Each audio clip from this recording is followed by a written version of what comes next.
Assalamualaikum warahmatullahi wabarakatuh. Halo teman-teman, kembali lagi di channel saya. Oke, di video kali ini saya akan membahas Picoin dari Pi Network.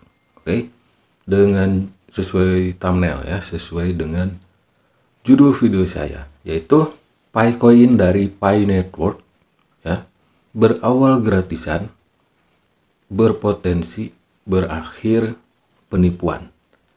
Oke, kenapa saya bahas dengan judul seperti itu? Karena ada pendapat saya, teman-teman ya, tentang Picoin dari Pi Network ini. Sama-sama kita ketahui bahwa sekarang itu lagi rame ya tentang sistem barter yang dilakukan para member Picoin atau biasa disebut pioneer ya, pioneer.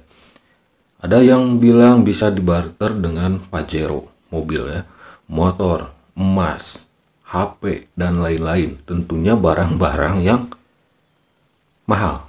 Oke teman-teman, barter itu sendiri apa gitu?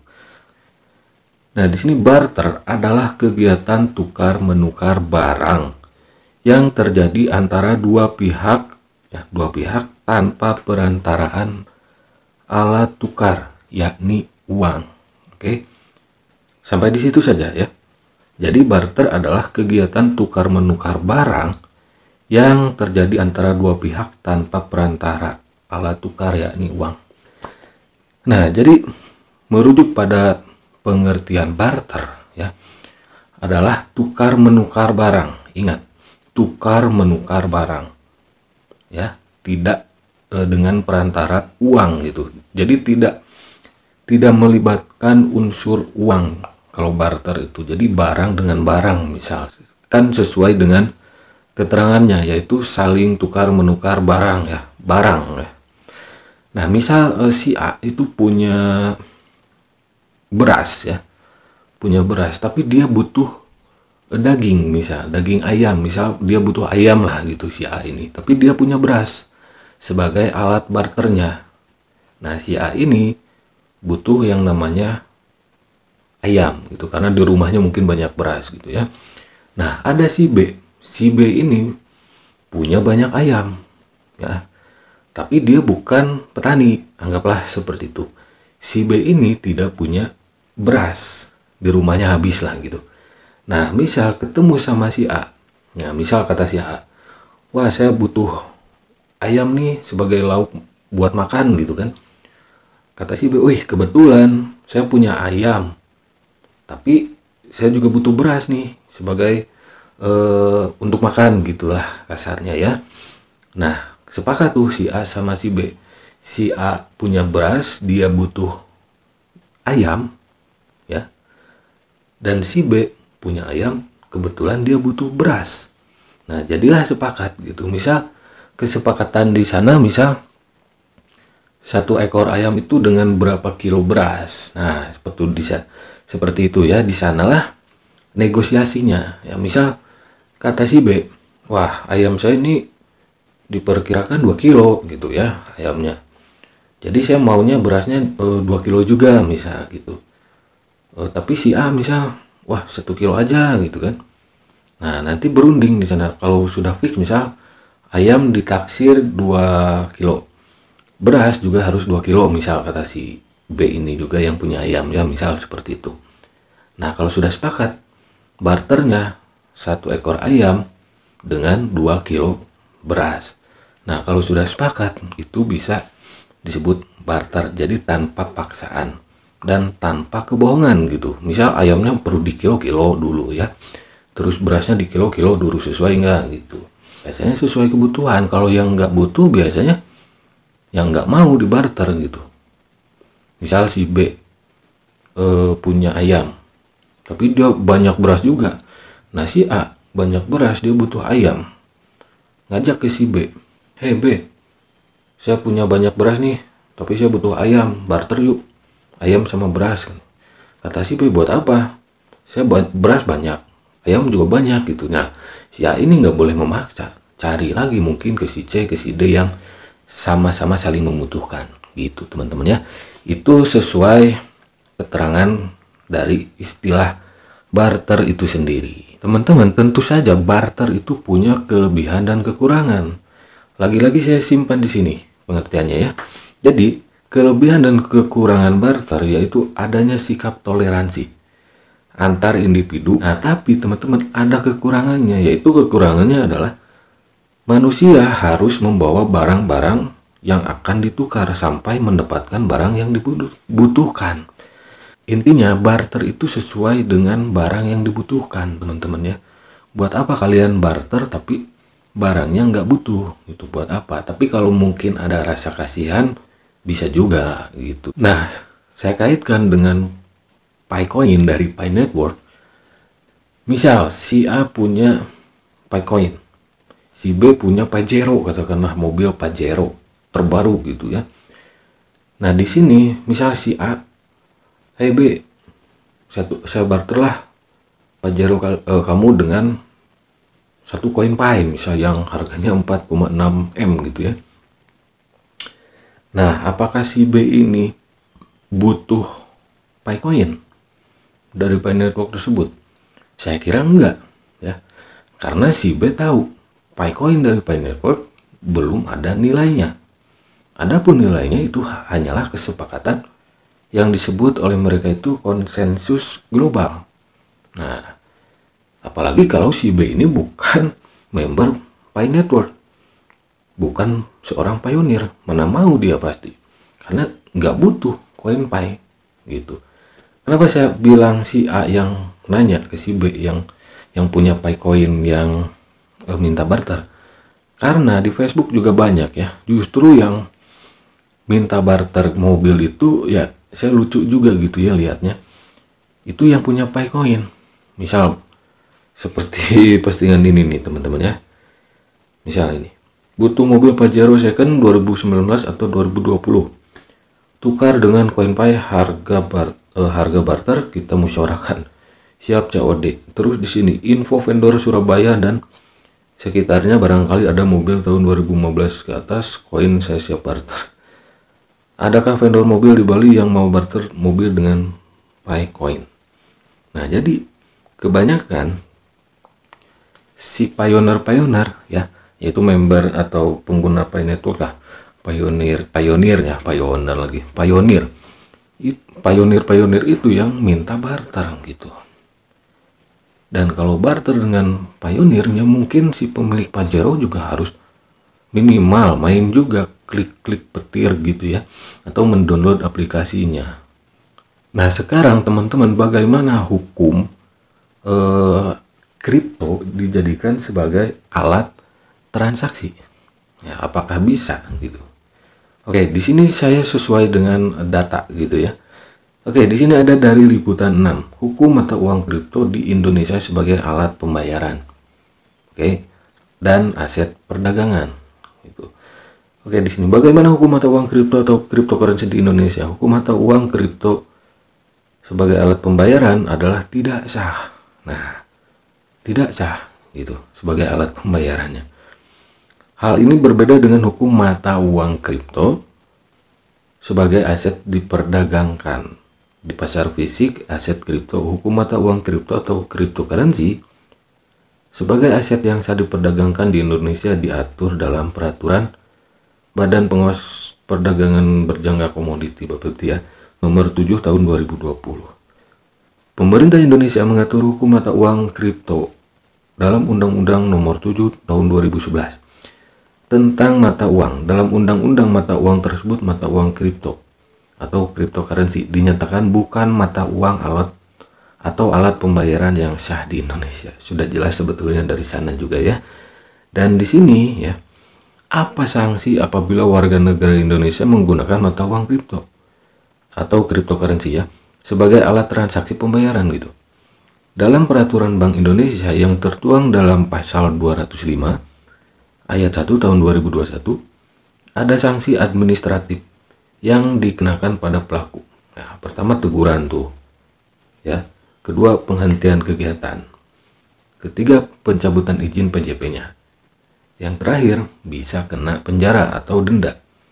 Oke, minimal 1 tahun atau paling lama 1 tahun ya, paling lama dipidana kurungan paling lama 1 tahun dan pidana denda paling banyak 200 juta. Nah, itulah sanksinya teman-teman, karena kan kita tinggal di negara gitu ya, di negara dengan aturan-aturan negara kita ya. Jadi di Indonesia itu tetap rupiah gitu, enggak kripto teman-teman. Jadi ada sanksi kalau kripto dijadikan sebagai alat pembayaran, sebagai alat transaksi gitu, selain transaksi pembayaran selain rupiah, sampai pidana loh, paling lama 1 tahun dan denda 200 juta. Nah, kembali lagi ke judul video saya gitu, yaitu PiCoin dari Pi Network berawal dari gratisan, berpotensi berakhir penipuan. Kenapa? Karena di sistem barternya gitu. Awalnya kan Pi Network itu kan gratisan ya, mining katanya. Padahal ya itu kayak airdrop saja gitu, bukan mining. Kalau mining biasanya koin yang di mining itu udah listing, udah ada nilainya, udah ada marketnya gitu. Kalau koin yang belum ada nilainya, belum ada di marketnya, itu biasanya airdrop, menunggu listing, jadi disebar dulu. Tapi ada 2 kemungkinan, ada memang benar listing atau gagal listing gitu, atau gagal masuk ke market gitu ya. Banyak lah yang tahu koin micin pasti tahu lah ya, airdrop ya. Jadi sebetulnya mining dan airdrop itu beda teman-teman ya, beda. Nah, PiCoin dari Pi Network ini gratisan, berpotensi berakhir penipuan. Kenapa ya? Di barternya tadi, seperti yang tadi saya katakan lagi ya, di barternya itu sendiri. Misal satu PiCoin 4,6 M itu kan bukan nilai atau harga yang dikeluarkan oleh market, itu adalah kesepakatan yang disebut kesepakatan konsensus global gitu ya, konsensus global namanya. Nah, itu kesepakatan antar pioneer mungkin gitu. Nah, misal teman-teman ya, berpotensi penipuannya seperti apa? Misal si A punya satu PiCoin misal dari Pi Network ya, yang sesuai dengan harga atau nilai kesepakatan konsensus global misal 4,5 M sekian lah gitu. Nah, ada si B di sini, si B punya Pajero misal. Si B ini bukan pioneer, bukan ya, bukan pioneer si B ini, ingat ya. Nah, si A menawarkan PiCoinnya. Kenapa saya mengatakan si A yang pioneer menawarkan? Karena realitanya seperti itu ya. Di Facebook, di sosmed, justru yang punya PiCoin yang ingin membarter, yang dalam tanda kutip ngebet gitu, ingin barter dengan mobil lah, motor lah, dan lain sebagainya, barang lain sebagainya gitu ya. Nah, misal si A yang punya PiCoin ini ngajakin si B yang notabene bukan pioneer, bukan seorang yang menambang Pi Network mungkin ya, seperti itu anggap saja. Nah, si A ini misal, "Hey B, barterlah Pajero kamu dengan satu PiCoin network saya, PiCoin dari Pi Network saya," misal seperti ini kata si A ya. Nah, si B itu nggak tahu apa itu PiCoin, Pi Network. Emangnya PiCoin apa itu? Jadi si A menjelaskan PiCoin adalah gini misal. Dihargakan sekarang itu 4,6 miliar satu PiCoinnya. Wah, kata si B, yang benar gitu kan. Misal kayak gitu kata si B-nya. Yang benar. Wah, kata si A yang punya PiCoin, karena dia ingin Pajero gitu kan, ngebet lah sampai berbusa gitu. Akhirnya si B ini mau, anggaplah seperti itu, membarter Pajero-nya dengan satu PiCoin seharga senilai 4,6 miliar. Sepakat tuh, saat itu sepakat, karena si B ini mungkin tertarik dengan PiCoin, meskipun si B ini nggak tahu PiCoin mulainya seperti apa ya, dan akhirnya seperti apa nantinya, nggak tahu ya. Karena biasanya yang ngebet itu pengen Pajero gitu, si A itu pengen Pajero, pasti membaguskan PiCoin dari Pi Network. Sepakatlah saat itu, anggap seperti itu ya, ini ilustrasi saja teman-teman, anggap seperti itu. Misalkan sampai 2030 misal ya, sampai 2030 si PiCoin itu masih belum ada nilainya, ya. Belum ada nilai yang diakui gitu ya, bukan diakui sesama pionir yang 4,6 M itu kan kesepakatan mereka gitu ya. Nah, misal sampai 2030 si B ini kan dari 2022 misalkan ya, sekarang ini tahun 2022, Pajero-nya udah dilepas, dibarter sama Picoin. Si B ini jadi klik petir-petir terus, anggaplah seperti itu. Yang tadinya punya 1 Picoin dari hasil barter Pajero-nya mungkin sudah mendapatkan 1000 Picoin gitu. Tapi sampai 2030, anggap saja seperti itu ya, misalnya Picoin itu masih belum listing, belum ada nilainya. Mungkin nggak si B ini merasa kena tipu? Tadinya bukan seorang pionir, tapi dengan penjelasan si A yang meyakinkan itu bahwa Picoin dari Pi Network itu akan mengalahkan Bitcoin. Bisa nggak si B ini merasa tertipu nantinya? Menurut saya bisa. Kalau si B ini sampai 2030 nanti misal ya kayak gitu, sadar, oh ternyata saya cuma buang-buang waktu dan Pajero saya sudah hilang gitu. Tapi sepakat pada saat itu, apakah si B ini bisa menuduh si A sebagai penipu? Bisa aja gitu ya. Menuduh si A yang pionir itu sebagai penipu bisa aja menurut saya. Karena kan dia, si B itu, anggaplah si B ya, si B ini dirayu lah pada saat kesepakatannya barter 1 Picoin dengan 1 Pajero tersebut gitu. Meskipun pada kenyataannya yang disebut barter Picoin dari Pi Network dengan barang seperti Pajero, motor, dan barang lainnya yang mahal, itu bukan ke barter menurut saya. Kalau barter kan tadi sesuai pengertiannya, yaitu kegiatan saling tukar-menukar barang. Jadi kalau Pajero dengan Fortuner mungkin bisa ya seharga. Tentu saja kalau sekarang itu barter kan harus melihat harga gitu. Ini saya punya Pajero nih, masa iya mau dibarter dengan bawang misal sekilo? Nggak mungkin kan gitu.